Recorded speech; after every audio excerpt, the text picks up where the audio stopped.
Wars saga is finally coming to a conclusion after 40 years, but does it end in the best light? Let's discuss it. What's going on, everyone? Welcome to a brand new movie review. Today I'm going to be discussing Star Wars Episode 9, Rise of Skywalker in non-spoiler fashion, so you don't got to worry about spoilers over here. I'm basically just going to give you guys my first reactions coming out of the movie. What did I think? What did I like?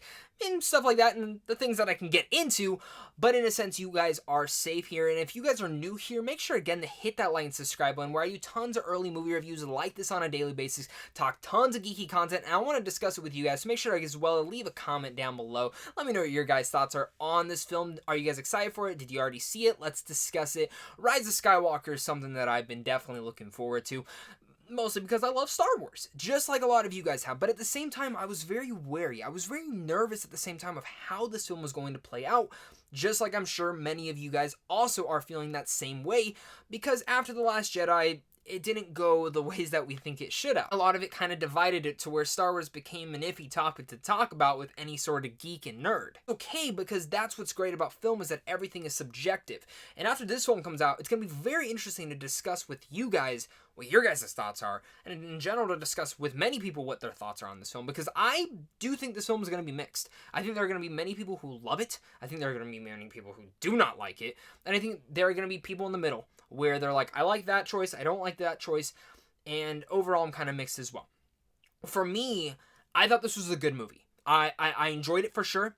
I do have some nitpicks with it, but overall I enjoyed the film, and I think there are a lot of great things in it. A lot of good things. Some things I'm still processing, because there is a lot to this movie. After surviving the events of The Last Jedi, the Resistance faces the First Order once more in the final chapter of the Skywalker saga. Of course, with this being the ending of the Skywalker saga, we left The Force Awakens with many questions unanswered, Last Jedi not fulfilling many of those, even earlier Star Wars films that did leave us some questions that needed to be answered. And for 2 hours and 21 minutes, that's a lot to be packed into here.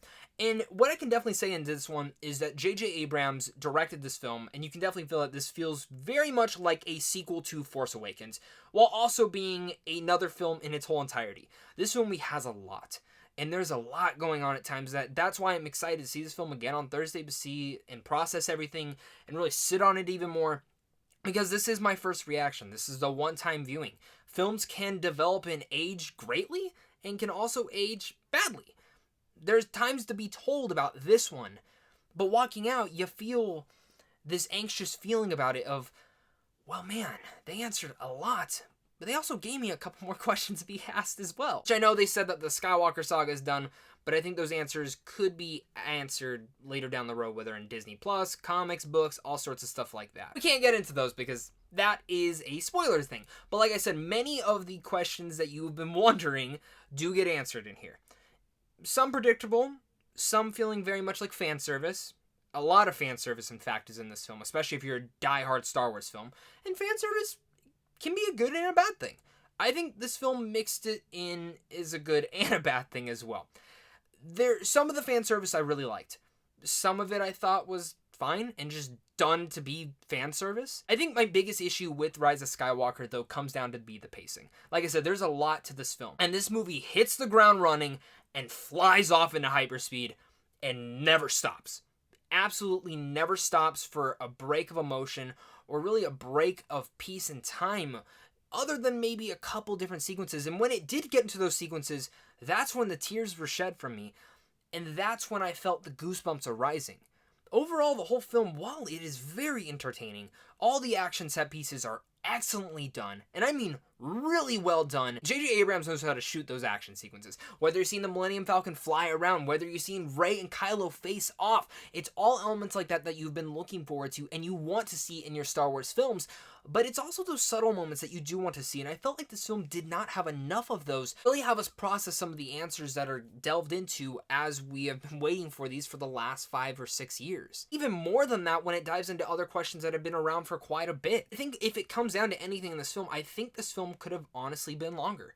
I think this film felt, for pacing, it flew by. This film flies by. Times it felt like there was maybe a missing 20 to 40 minutes that could have been added to this film. And I know that already sounds really long for 2 hours and 21 minutes, but it did feel like there was more that needed to be added, because he's pretty much doing a sequel to Force Awakens, while also, I'm not saying that he completely retcons everything in Last Jedi. He does bring a lot of elements from that as well, but at the same time tries to mix them together, and also tries to conclude the whole saga, which is just it's a big achievement in itself that JJ is going to have to do that all together, which I get why he's going for a very fast-paced and brisk thing with that, but it's either you make the film longer or you just do another film in that part, because it did feel like something and elements that were missing that I wanted to know just a little bit more of. You know, I'm being vague, but you gotta be vague when talking about Star Wars, because I don't want to ruin it for you guys. When it comes down to all the characters in here, this is easily the best dynamic between Poe, Finn, and Rey.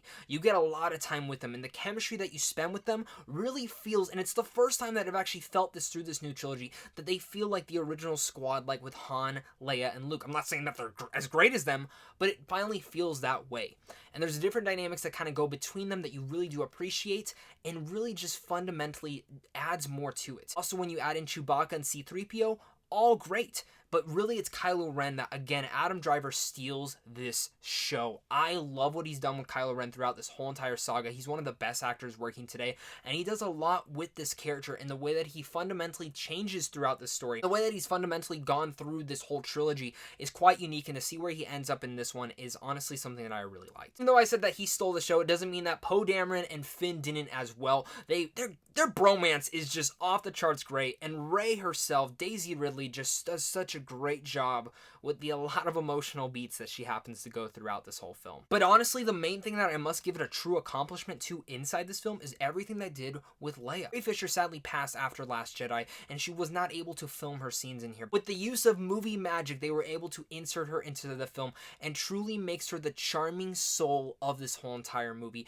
and the way that they integrate her into the whole entire story. I thought it was absolutely beautiful, stunning, and was truly some of the best moments of the whole entire film, and just a big round of applause to everyone on board who made that happen. Of course, when it comes to newcomers like Johanna, Allegiant General Pride played by Richard E. Grant, or even Kerry Russell who plays Zori, I really like these new characters, and I actually wanted just a little bit more of them.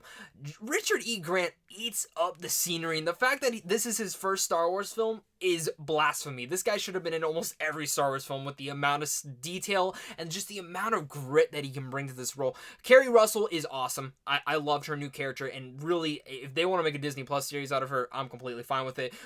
Really, there's so much backstory that I want to know about her character, and I hope they actually do dive into that, whether it's in a Disney Plus series or in a comic book or something like that. Of course, Johanna, played by Naomi Acol, is absolutely just a stunning star who really, while she doesn't have a lot to do in here, I felt like her charm just came right off the screen. Speaking of charm, I haven't mentioned Lando, who really, seeing Billy D. Williams come back in the role, you get a big smile on your face throughout it. You do have a big smile on your face. While I even had some of those issues, I still shed a big smile. I had tears in my eyes at certain moments, and I even had goosebumps rupturing through my skin. It's elements like this that make me truly fall in love with what Star Wars truly is.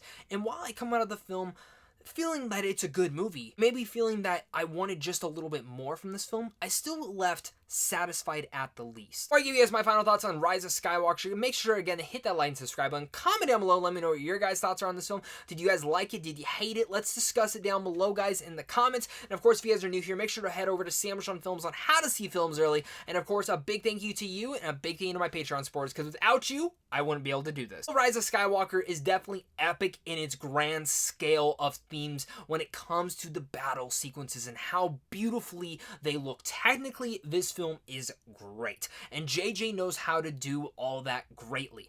While I felt like his pacing was definitely way too fast, and I felt like there was at least 30 minutes in here that could have been added in here for more character development, and while it was more focused on the plot than character points, there were still character interactions in here that made this film worthwhile and ended up making this saga feel satisfying in its conclusion. It's going to be definitely a diversive one in that fact. I think many people will love it. I think many people will dislike it. I think also many people will feel mixed on it.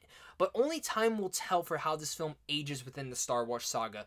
I'm just glad that we have more Star Wars movies because I love diving into these worlds. Again, big standouts in here with Poe, Finn, Rey, and of course Kylo Ren, Adam Driver doing great jobs. There's definitely a lot of big surprises in here that really make you jump up, have your heart started, and really get you smiling from ear to ear, and even leaving you with a couple tears in your eyes. When it got to those small subtle moments, those are the moments that I was aging for, and I just loved them.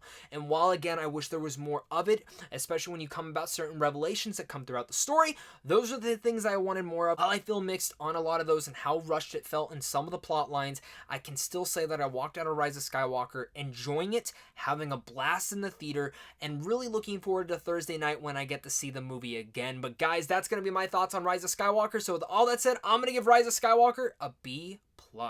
Let me know what your guys' thoughts on Rise of Skywalker. Did you guys like it? Did you hate it? Let's discuss it down below in the comments. This rating could easily go up. It could easily go down. But time again will tell, guys. Thank you guys again so much for watching this. Of course, look out for that spoiler review coming out this weekend. May the Force be with us all, and I'll see you guys soon.